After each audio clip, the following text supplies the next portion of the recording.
Le Havre AC se déplacera ce samedi sur la pelouse du Paris FC pour le compte des huitièmes de finale de la Coupe de France féminine. À quelques jours de ce rendez-vous, l'entraîneur normand Frédéric Consalves et sa capitaine Cilia Couy nous parlent de cette épreuve. Pour commencer 2022, on a été à Saint-Malo, qui est une équipe de notre poule, une bonne équipe de D2. On y allait malgré nos 10 cas Covid, on y allait avec beaucoup de jeunes. C'était une rencontre qui a été assez compliquée pour nous parce qu'on a été assez impacté par le Covid durant la trêve. Du coup, on avait notre effectif qui a été assez diminué.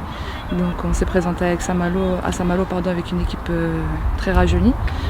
Et donc on perdait 1-0 à la mi-temps, on a su réagir en deuxième mi-temps et tenir jusqu'au pénalty et remporter les pénaux. On a joué ce match-là sous une forte tempête. Les filles ont eu le froid, la pluie, la grêle, le vent. À la mi-temps, on perdait 1-0, un but qu'on prend dans les arrêts de jeu de la première mi-temps, donc qui aurait pu mettre une grande gifle d'un point de vue mental à mon équipe. Malgré la jeunesse, les filles sont revenues avec de très bonnes intentions, puisqu'on égalise assez rapidement au bout de 5 minutes de jeu en deuxième période. On égalise, on a pas mal d'occasions pour même gagner le match. Malgré tout, on va au penalty. Mes 4 joueuses ont réussi leur penalty. Ma gardienne en sort un. Le dernier penalty, le ballon passe à côté du poteau. Et voilà, les filles étaient très contentes. Nous, on était très contents aussi avec le staff. Et les filles qui n'avaient pas pu participer étaient joyeuses, puisque ça nous offrait la possibilité d'aller en huitième de finale. Et là, on se déplace chez un gros morceau. On va au Paris FC. Les filles ont hâte de jouer ce match-là et sont très motivées.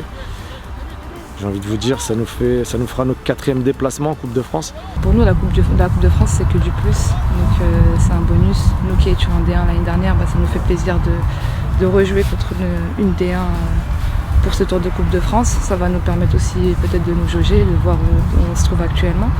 Et oui, pour nous, c'est que du plus. Donc on a hâte de jouer cette rencontre. Les tours de Coupe de France, c'est toujours assez excitant quand on est joueuse de foot et compétitrice. Donc voilà, en tout cas, on va y aller pour faire un résultat, ça c'est sûr. C'est du bonus, nous c'est que du plaisir. Quoi qu'il arrive, quoi qu'il se passera là-bas, on prendra le positif. Jusqu'à présent, toutes les filles de mon effectif ont pu jouer en Coupe de France. Ça a permis de lancer aussi pas mal de jeunes. On va rester dans cet état d'esprit-là. Évidemment, on jouera la qualification à fond avec le groupe de 16 joueuses qui iront à Paris. Mais on reste dans cet état d'esprit-là. La Coupe de France, c'est une compétition différente, c'est une dynamique différente. Donc c'est aussi notre petite parenthèse dans cette saison-là. Et ouais, comme je le disais, on est compétitrice, donc nous, c'est que du bonheur pour nous. Si on peut aller décrocher les quarts de finale, ce serait génial.